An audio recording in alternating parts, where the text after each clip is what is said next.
Pendakian dimulai seperti biasa. Jalur terlihat normal, suara hutan masih hidup. Tapi kabut turun terlalu cepat, menutup arah, menelan suara, dan membuat jarak pandang hilang dalam hitungan menit.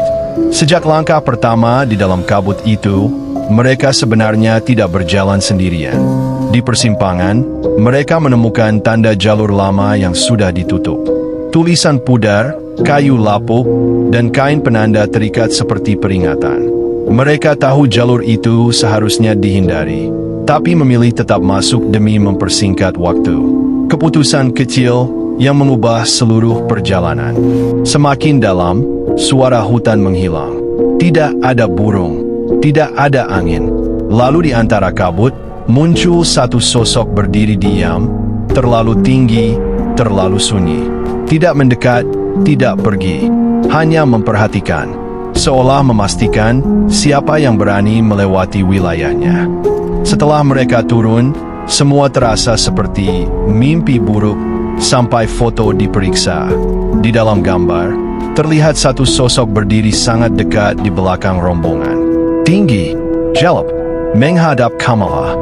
Masalahnya, tidak ada yang merasa berdiri di posisi itu saat foto diambil.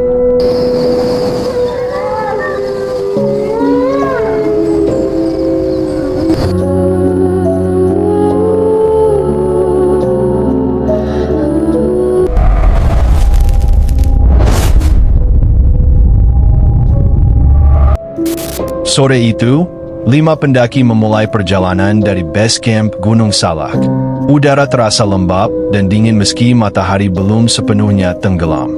Kabut sudah turun lebih cepat dari biasanya. Penjaga base camp sempat mengingatkan agar mereka tidak bermalam di jalur lama yang sudah jarang dipakai. Tapi karena ingin mempersingkat waktu, mereka tetap memilih jalur tersebut. Tidak ada yang menyadari, sejak langkah pertama, mereka sudah diperhatikan oleh sesuatu dari dalam hutan. Memasuki hutan, suara dunia luar seakan hilang. Tidak ada burung, tidak ada serangga, hanya bunyi langkah sepatu menghantam tanah basah.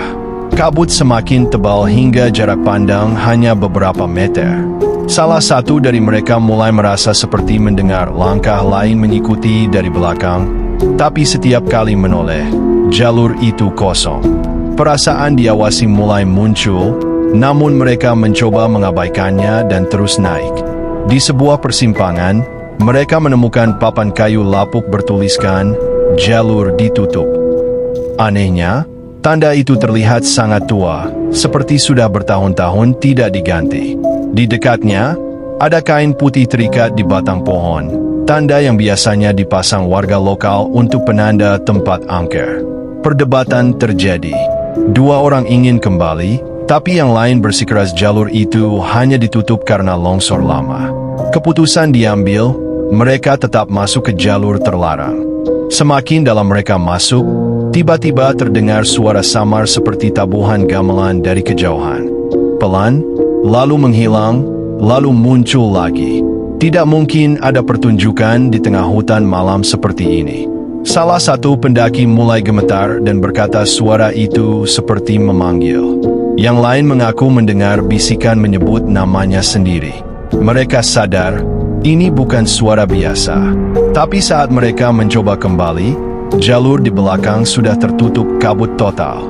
Ketika senter diarahkan ke sela pepohonan, terlihat sosok tinggi berdiri diam. Tidak bergerak, tidak mendekat, hanya menatap. Saat lampu digeser sedikit saja, sosok itu hilang. Tapi saat senter diturunkan, dia muncul lagi di tempat berbeda, lebih dekat. Nafas para pendaki mulai tidak teratur. Mereka sadar satu hal, sejak tadi, mereka bukan tersesat, tapi sedang diarahkan. Mereka mencoba mengecek arah dengan kompas. Tapi jarumnya berputar tanpa henti seperti terkena gangguan magnet. GPS di ponsel juga kehilangan sinyal total. Padahal sebelumnya masih berfungsi. Suasana makin mencekam ketika suhu tiba-tiba turun drastis. Nafas terlihat seperti asap. Salah satu pendaki berbisik, di Gunung Salak memang ada zona yang sering memutar arah. tempat di mana banyak pendaki merasa berjalan lurus, padahal berputar di titik yang sama. Di sebuah cekungan tanah, mereka menemukan tenda lama yang sudah hampir hancur. Resletingnya terbuka. Di dalamnya ada alat masak berkarat dan sleeping bag lembab, seolah ditinggalkan terburu-buru. Tidak ada tulang, tidak ada jejak hewan, hanya sunyi. Salah satu dari mereka menyadari logo di ransel itu adalah komunitas pendaki yang pernah diberitakan hilang beberapa tahun lalu. Tidak ada yang berani menyentuh apapun. Mereka hanya menatap, lalu pergi pelan-pelan. Tiba-tiba, Dika berhenti berjalan. Katanya ada suara perempuan memanggil namanya dari arah kanan jalur. Suaranya lembut, seperti orang dikenal. Teman-temannya tidak mendengar apapun. Mereka melarang Dika menoleh terlalu lama. Dalam cerita pendaki lokal, jika ada suara memanggil di hutan malam, jangan dijawab, jangan dicari. Tapi Dika terlihat seperti kesurupan fokus, matanya kosong menatap kabut.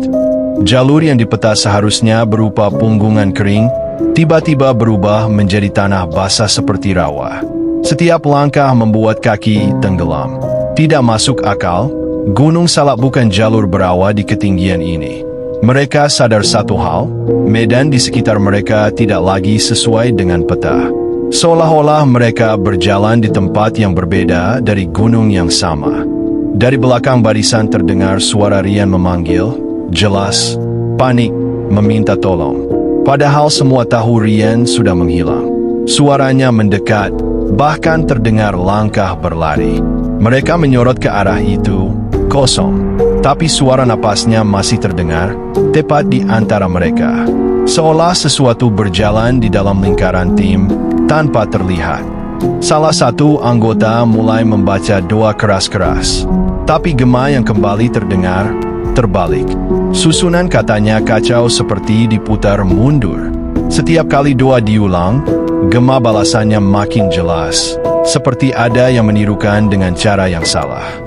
Rasa merinding menjalar ke seluruh tubuh mereka. Mereka mengecek waktu. Semua jam tangan digital berhenti di angka yang sama, pukul 19.47. Tidak ada yang berubah meski menit berlalu. Ponsel juga menunjukkan waktu itu terus-menerus.